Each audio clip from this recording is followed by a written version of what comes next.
You know what I mean? Yeah. Damn, I ain't never do this before though. West Coast artists. Your top 5. This West Coast only. Ain't gotta be no particular order. It's tough, bro, because I ain't tapped into the West like that, but I do know a lot of West Coast artists. It could be all time. It could be dead, live, now. It could be, whatever. Be back in the day.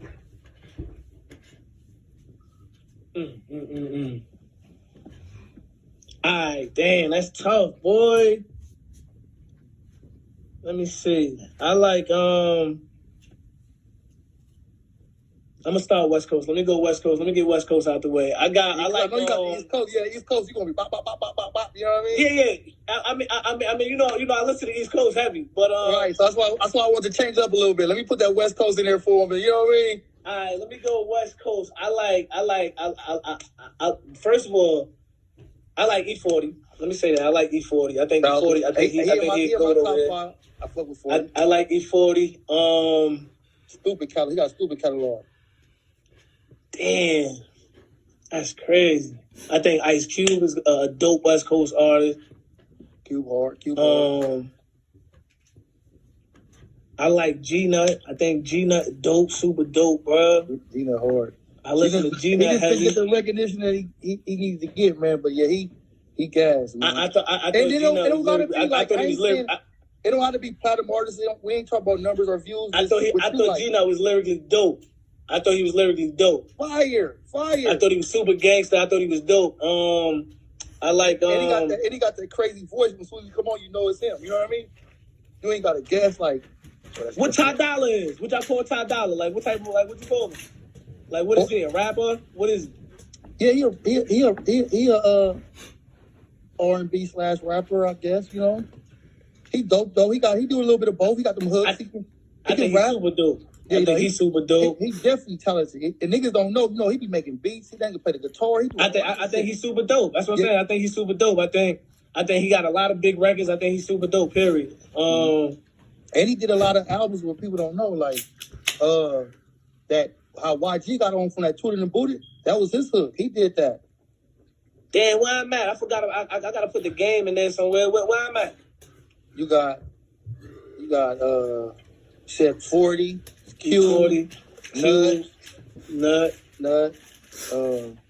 I'm gonna go Game next. Let me go to Game. I gotta go Game. Game gotta be in there. And Ty Dolla $ign, so that's your 5 West Coast. You see, you put Ty in there. You got Ty in there.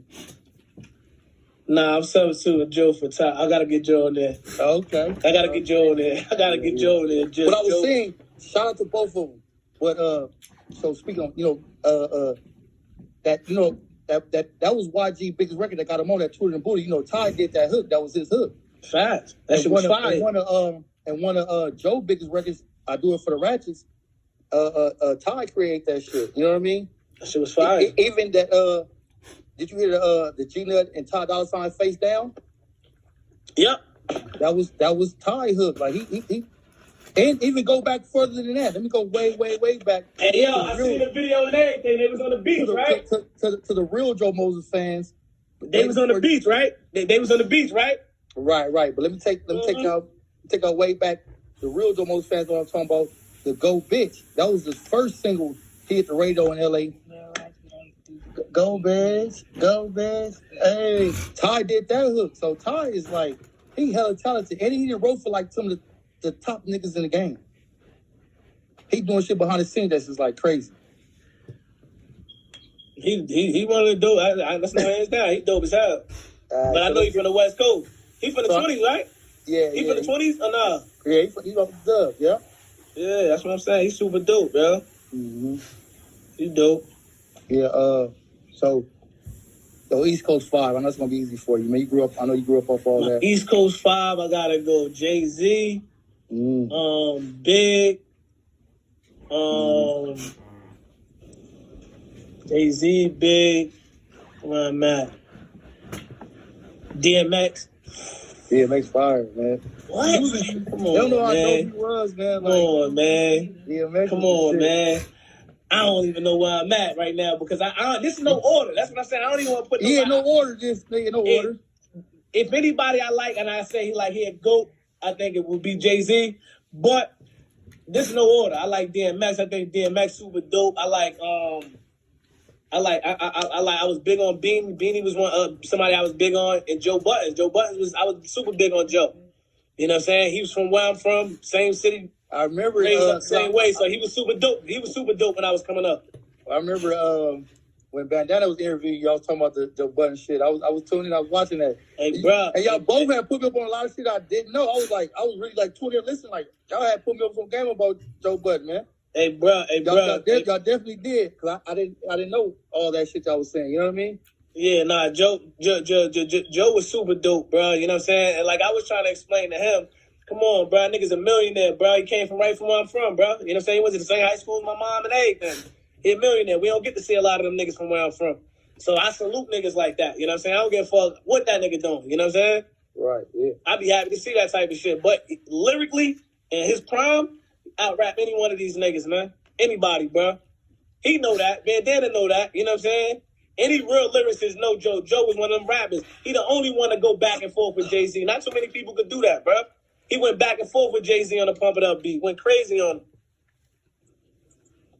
But you got to be tapped in on some real lyrical rapping. That's when I was really tapped in on the DJ Clue mixtapes back then. And you know what's crazy? So, like, as far as me growing up in L.A., it did surprise me before I really got tapped in. It would have surprised me because you didn't mention Pac in your West Coast. So we grew up off that music like Q, Pac, and we wasn't really big on the lyricists. You know what I'm saying? It was more so like I ain't even mention Pac, but I wasn't really big on Pac. That's the crazy part. I wasn't big on Pac like that. See, I guess like when I'm an '80s baby, so my era of hip hop was that late '90s, early 2000, like, you know what I'm saying? That's when I really got tuned in and started really paying attention to music. You get what I'm saying? Right. Like, we're not just listening to a hit. So it was really kind of after, like, Pac and them died. Like, I really started really listening to their music and listening to their lyrics. But I wasn't big on Pac when I was Pac era. Like, I wasn't really listening to Pac, for real. Yeah. When I was young, I used to go to the Swap Meet Town Records and buy that shit. And I remember I went to the Swap Meet, and I'll forget if I was 13 or 12, I don't remember, but I remember buying it, the double disc of All Eyes on Me, you know what I'm saying? And playing that, had my little CD player when CDs first came out in my room. And you know what's wild? Because I had Life After Death, and I thought, and I guess up there. That was down there around the same time. That's what I'm saying. I guess in the tri-state, I guess in the tri-state, they trap your ears with that because he's from New York City. So all I was hearing on the radio was Biggie. You know what I'm saying? Niggas ain't really had no money to really go get no mixtapes and shit like that. So you listen to the radio. Biggie was on the radio every day. So maybe that's how I got locked in on Biggie like that. But right. I definitely wasn't big on Pac like that. Yeah, I was super big, man. Pac was dope though. Yeah, and he just, he spit that shit like, and then the struggle that we was going through. You know what I mean? Pac was dope. He was super dope. Biggie was more of a lyricist. You know what I'm saying? Mm-hmm. But Pac, like, be coming from LA, he talking about different struggles, and so it's like I can relate a whole lot more to that. You know what I mean? No, that's a fact. 16, 17, 18, growing up, gang banging. I'm wearing khakis and chucks. I ain't got no Versace, and Big was talking that shit. And he in the jacuzzi with champagne. He like, we ain't got, we drinking gin and juice on the block with the homies. But Big was dope though. Like, he did that. You know what I mean? Yeah. Who was that? The Coogee sweater. He made all that shit fly. Like, you know what I mean? Hey, bro. Now, look. Fast forward. Now you see game murders. Now look what niggas is doing. Niggas ain't even wearing that no more, man. Niggas is doing that type of fly shit. All the khakis and chucks and jerry. That shit out. Like, you gotta have that shit on now. You gotta have that fucking shit on now. Yeah. That's a fact. Yeah. But Biggie, he's in my top 5 of all time. West or East. Biggie. I got Pac and Biggie in there. And I got 40 in there. That's tough. Mm-hmm. I still got him on my playlist, man. Biggie and Pac. Yeah, my top all time. That's Juicy, man. That Juicy gonna go forever. That song gonna live forever. That Biggie. Hey, yo, let me ask you this. You got Drake in your shit? My playlist? No, period. Like, any of your, like, your artists, like your top anything? It ain't. He's super dope, super talented. I fucks with him. I got about 15, 16 songs on my playlist. But is he my top 5 all time right now? Nah. Only reason because my top 5 is like the impact they had with me and my culture. You know what I mean? I see what you're saying. I got you. Now, as far as talent, he's out there. He's to the moon with the talent. You know what I mean? Mm-hmm. But like, and the cool part about it is real nigga shit. I'm debating putting Nip in my top 5 of all time. Just the impact he had. Hold on. Just the impact he had for the culture. And you gotta I gotta take somebody out. I forgot about Nip. I gotta take somebody out of my West Coast. And you gotta let me explain why I say Nip, because he came from South Central LA like me. The impact of the culture, besides where you from, you know what I mean? I'm off the talent and getting out the mud from South Central fucking LA. I forgot about Nip, bro. Nip, you know what I mean? Nip was fire. Everybody from South Central don't win no Grammy. He was up there, you know. Cardi B got the best rap album, but he was nominated. That video was nominated. Fire. That's the only shit I ever heard from him, bro. I'm gonna be honest. When I heard that shit, that's when I was tapped in. I wasn't even tapped in, but that shit was flawless, dog.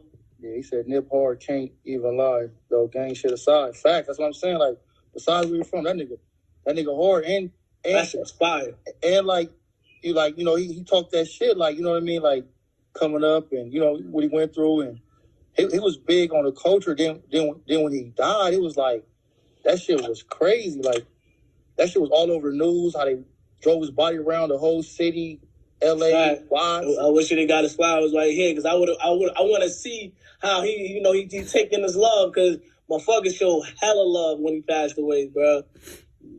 And then too, and see, I didn't know until that happened.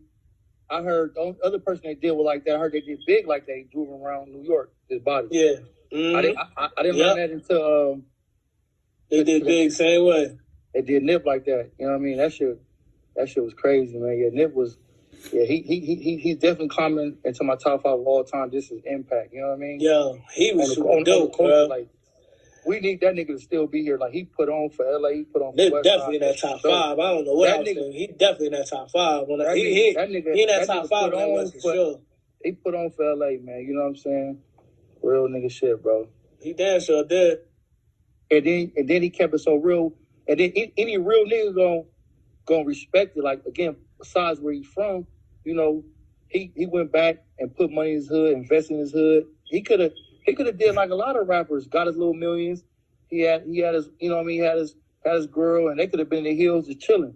He said he came back and put in for his hood. You think that was a good move? It was just a fucked up shit that it had to happen like that. Like, how do you do a real nigga like that? He did everything he supposed to do. We tell all the people, you get the millions, you get the bag, don't forget where you came from. He did all that, and look what happened.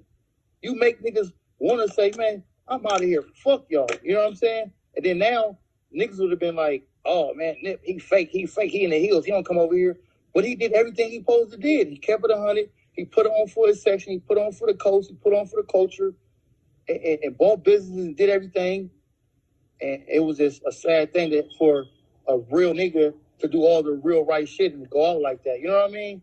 That shit, like, and can't no real nigga. Fact. He definitely was giving a lot of game. If you can't respect that shit, man, like, you ain't no real one, bro. You know what I mean? Like, he was giving a lot of game, bro. He was giving jewels. I ain't even gonna front. He gave a lot of jewels before he got up out of here, bro. That thing, that's why I was like, shit, bro. Damn. It's tough. Okay. It's tough, man.